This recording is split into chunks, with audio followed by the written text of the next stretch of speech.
Siko nazozela yo petit bokechu na petit yombi na kuswanika bosala ba émission oyebisa siko bato ke non o biso tobomaki na ba réseaux sociaux na ba émission na biso asekwi fachi asekwi bandoki bino vous allez mordre la poussière bosala ba émission sika tozozela bino parce que ye wana siko opération bolobaki basalaki na motema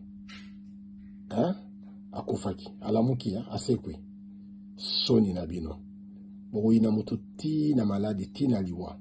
C'est ça ce qu'on appelle la sorcellerie. Bino bandoki fachaza ya nzambe akufa sikote. Il a une mission toyebisi bino 2023 moto akimate parce qu'il sera toujours là candidat à la propre succession et il va remporter les élections toyebisi bino à l'avance. Beaucoup m'ont souhaité liwa parce que vous avez un moyen de zonga la pouvoir. Vous avez un moyen de gagner des élections.